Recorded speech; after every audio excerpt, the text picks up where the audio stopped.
Welcome to your 2-minute quick brief of the Tech Radar for Parents.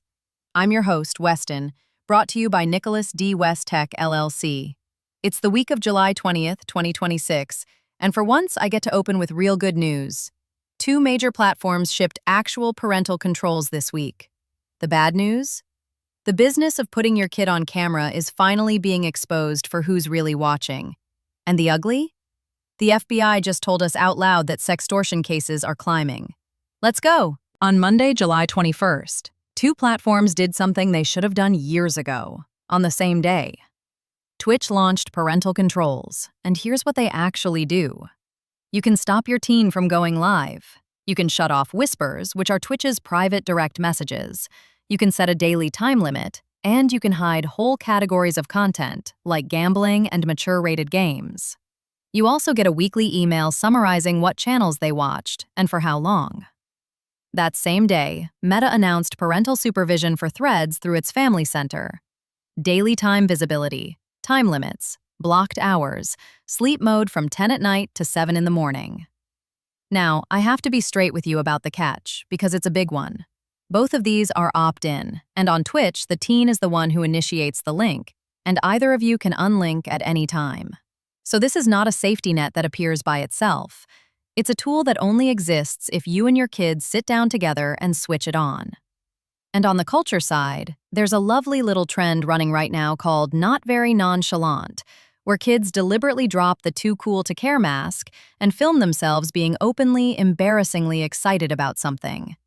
After 2 years of performed detachment, watching teenagers give themselves permission to be enthusiastic again is a genuinely good sign. Now the uncomfortable one. And this one is aimed at us, the parents, not the kids. There's a whole economy built on putting children on camera. Family vlogs, kid influencer accounts, the day in the life of my 7-year-old content.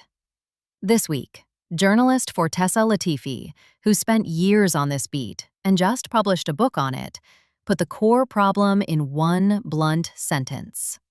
The audience for child-centered content, she said, ranges from everyday moms to disparaging commenters to pedophiles. And that's not one reporter's hunch. A New York Times investigation analyzed 2.1 million Instagram posts, monitored months of chats among self-professed pedophiles, and interviewed over 100 people. Their conclusion? The audiences for these accounts are dominated by adult men, many of whom openly admit sexual attraction to children. Here's the part that matters even if your kid isn't an influencer. The mechanism is the same on your own account. Public photos of your children, in swimsuits, in leotards, at the pool, are being collected by people you will never see and never hear from. States are finally moving on this.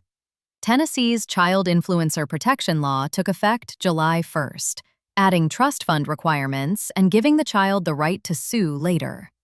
But the law only covers the monetized stuff. Your own public feed is still entirely on you. This is the one I need you to hear all the way through. On Thursday, July 23rd, FBI Detroit went public about an uptick in child predator arrests and a continuing rise in sextortion cases. Assistant Special Agent in Charge Marty D'Amico described how it works. Children are extorted for photos, then threatened.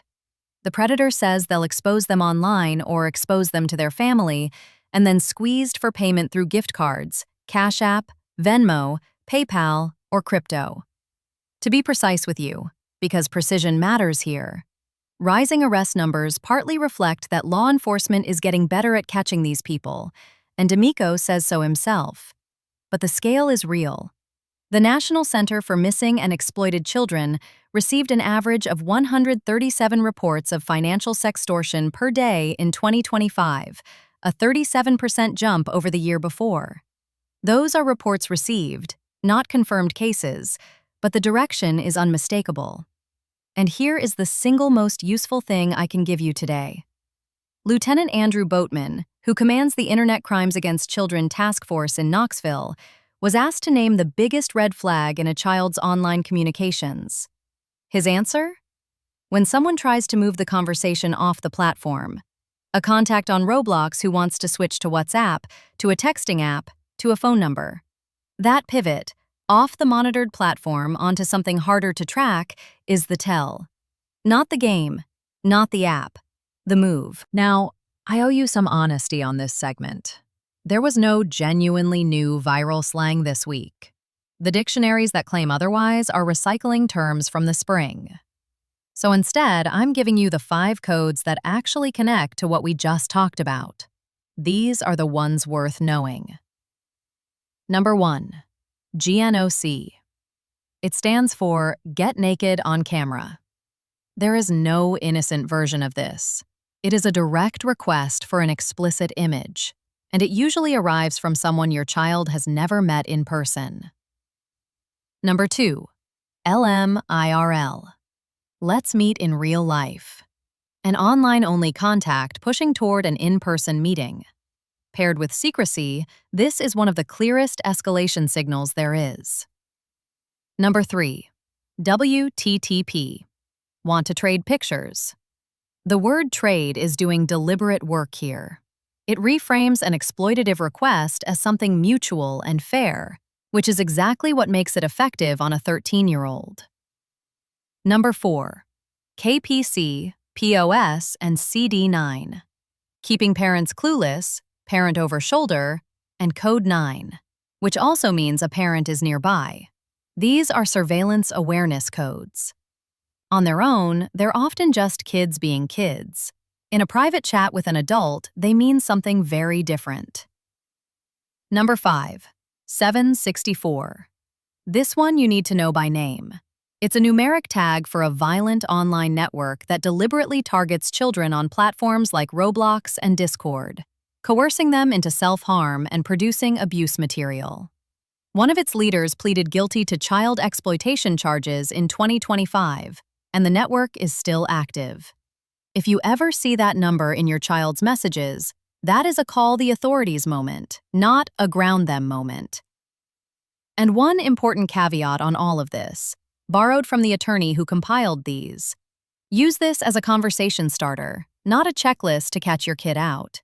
Seeing a term once in a meme is not the same as a repeated pattern in private messages with an adult. Here is your action plan for this week. 1. Turn on the new controls together this weekend. On Twitch, open account settings and find Family Center, then enable parental controls. Remember your teen has to initiate the link, so this is a 2-person job. For Threads, go to familycenter.meta.com/supervision. Do it side by side, not behind their back. And know the ceiling. Neither tool lets you read messages, and both can be unlinked. These are guardrails, not surveillance, and they work best when your kid knows they exist. 2. Set the off-platform rule tonight. Say this out loud and make it a standing family rule.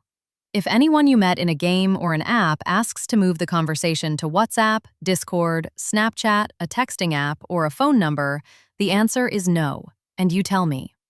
Not because the other app is evil, but because the request itself is the warning sign. This one rule is the highest value sentence in this whole episode. 3. Take shame off the table before anything happens. Sextortion runs entirely on a child's terror of being humiliated. So preempt it. Tell them in plain words, if someone ever traps you with a photo, you will never, ever be in trouble for telling me. I will be on your side the whole way. Add the practical part. Don't pay, don't send more, screenshot everything, block, and report to the National Center for Missing and Exploited Children's cyber tip line. And tell them the newer twist. With AI nudify apps, a kid can be targeted with fake images having sent absolutely nothing. So, I didn't do anything wrong is true, and it's still worth telling you. 4. Audit your own feed, not just theirs. This week's Kidfluencer reporting points straight back at us. Go through your own public posts of your children, swim meets, gymnastics, bath time throwbacks, and lock down or delete what a stranger could collect. If your kid has any monetized presence, look up your state's child influencer law. Then ask your teen the real question. If you could earn money posting about your life, what would you not be willing to show? Here's the through line this week. The platforms finally handed you a few real switches, and every one of them requires your kids' cooperation to work. That's not a bug, it's the whole job. The controls you flip on together will always outperform the ones you install in secret, because the thing that actually protects a child is not a setting. It's the certainty that they can come to you with the worst thing that's ever happened to them and still be safe. Flip the switches, have the conversation, take shame off the table. The algorithms are relentless, and they do not love your children. You do.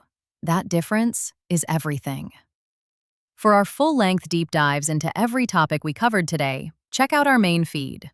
I'm your host, Weston, with Nicholas D. West Tech, LLC.